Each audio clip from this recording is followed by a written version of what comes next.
Shalom, salam sejahtera bagi kita semua. Kembali lagi dalam renungan harian kita. Mari Bapak Ibu kita memuji Tuhan dari Kidung Jemaat nomor 413. Tuhan pimpin anakmu. Tuhan pimpin anakmu agar tidak tersesat, akan jauhlah seteru bila kau tetap dekat.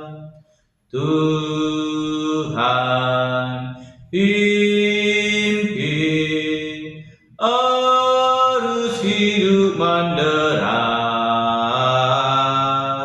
agar jangan ku sesat, pegang tanganku erat. Amin. Mari Bapak Ibu kita membuka Alkitab kita dari kitab 1 Korintus pasal yang pertama ayat yang ke-10 sampai dengan yang ke-17. Demikianlah firman Tuhan dengan perikop perpecahan dalam jemaat. Tetapi aku menasihatkan kamu saudara-saudara demi nama Tuhan kita Yesus Kristus, supaya kamu seia sekata dan jangan ada perpecahan di antara kamu, tetapi sebaliknya supaya kamu erat bersatu dan sehati sepikir. Sebab saudara-saudaraku, aku telah diberitahukan oleh orang-orang dari keluarga Chloe tentang kamu, bahwa ada perselisihan di antara kamu. Yang aku maksudkan ialah bahwa kamu masing-masing berkata, aku dari golongan Paulus, atau aku dari golongan Apolos, atau aku dari golongan Kefas, atau aku dari golongan Kristus. Adakah Kristus terbagi-bagi? Adakah Paulus disalibkan karena kamu? Atau adakah kamu dibaptis dalam nama Paulus? Aku mengucap syukur bahwa tidak ada seorang pun juga di antara kamu yang aku baptis selain Krispus dan Gaius, sehingga tidak ada orang yang dapat mengatakan bahwa kamu dibaptis dalam namaku. Juga keluarga Stefanus aku yang membaptisnya, kecuali mereka aku tidak tahu, entahkah ada lagi orang yang aku baptis. Sebab Kristus mengutus aku bukan untuk membaptis, tetapi untuk memberitakan Injil, dan itu pun bukan dengan hikmat perkataan, supaya salib Kristus jangan menjadi sia-sia.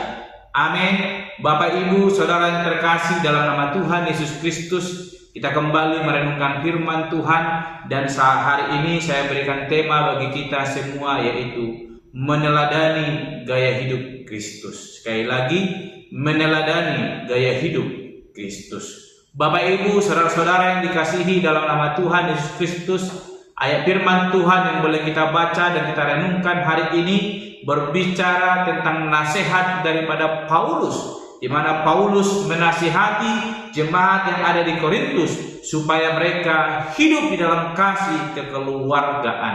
Di mana kita melihat Bapak Ibu saudara yang terkasih, nasihat itu dimulai dari sapaan yang disampaikan oleh Paulus yang berkata, saudara-saudara, dan kata ini muncul sebanyak 21 kali, dan Paulus seolah ingin menegaskan bahwa di tengah ancaman perpecahan, yaitu perpecahan persaudaraan dalam Kristus, tidak dapat dibatalkan. Dan inilah alasan bagi Paulus untuk boleh mengingatkan mereka supaya mereka hidup sehat sepikir di dalam Kristus.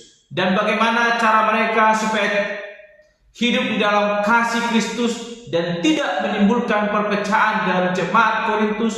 Paulus menegaskan kepada mereka supaya mereka meniru atau meneladani gaya hidup daripada Kristus. Seperti apakah gaya hidup daripada Yesus Kristus? Sebelum saya menerangkan itu, saya mau sampaikan bahwa bagaimana Paulus menasihati jemaat-jemaat di Korintus. Dia berkata bahwa persatuan dapat dimiliki oleh orang percaya ketika mereka meneladani kehidupan atau gaya hidup daripada Yesus Kristus.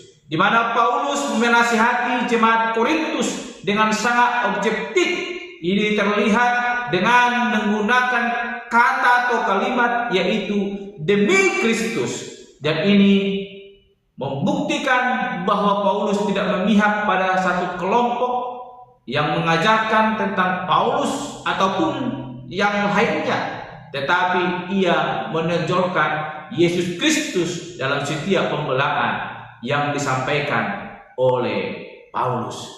Bapak Ibu, saudara-saudara yang dikasihi dalam nama Tuhan Yesus Kristus, perpecahan dapat terjadi ketika gaya hidup kita tidak lagi meneladani gaya hidup Yesus Kristus. Kita melihat bagaimana Yesus Kristus dalam setiap pelayanannya ketika ia berada di tengah dunia ini bersama dengan murid-muridnya.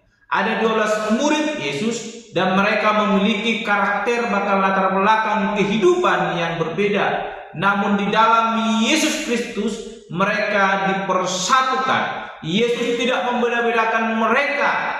Yesus tidak mengatakan bahwa ini adalah kelompok ini dan ini adalah kelompok itu. Tapi Yesus mempersatukan mereka menjadi murid Yesus yang boleh diutus untuk boleh memberitakan Injil. Dan inilah yang disampaikan oleh Paulus kepada jemaat di Korintus. Kalau kita perhatikan ayat ke-17, bagaimana dengan tegas Paulus menyatakan kepada jemaat di Korintus bahwa dia datang bukan untuk membaptis, mengklaim bahwa itu adalah jemaat daripada Paulus, tetapi tugas panggilannya yang dinyatakan oleh Yesus Kristus adalah sebagai pemberita Injil, kebenaran firman Tuhan, sehingga semakin banyak orang yang boleh percaya bersekutu menjadi satu keluarga di dalam kerajaan surga.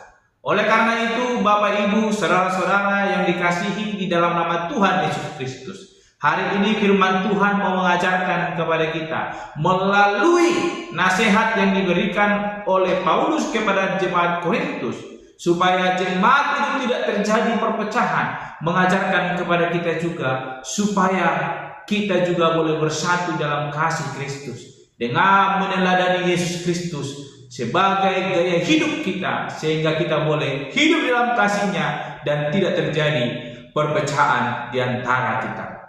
Sekalipun mungkin ada perbedaan, ada gaya hidup yang berbeda melalui perekonomian, bahkan kebutuhan yang kita miliki, itu bukan menjadi alat yang boleh dipakai iblis untuk boleh memecah belah kita, sehingga gereja kita boleh hancur berporak-porandakan. Tetapi melalui gaya hidup Yesus Kristus yang saling mengasihi, saling menghargai satu sama lain, itu yang boleh perlu kita teladani, sehingga kita boleh saling mengasihi dan gereja kita semakin bertumbuh dan kita menjadi satu keluarga di dalam Yesus Kristus yang senantiasa boleh memuji, memuliakan Tuhan Allah. Oleh karena itu, jangan pernah menganggap diri kita lebih penting, tetapi marilah kita hidup di dalam kasih yang daripada Allah.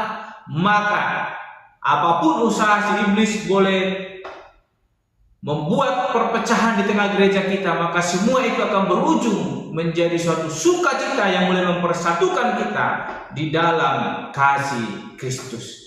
Mari teladani gaya hidup Yesus Kristus, bagaimana ia memanggil murid-muridnya bertemu dengan orang-orang yang mau sungguh percaya kepadanya. Ia tidak membeda-bedakan, tetapi ia memberikan kasih yang sama, sehingga setiap orang yang boleh melihat dan menikmati kasih itu tanpa merasakan perbedaan. Ini yang perlu kita nyatakan dalam setiap kehidupan kita, terlebih dalam bergereja.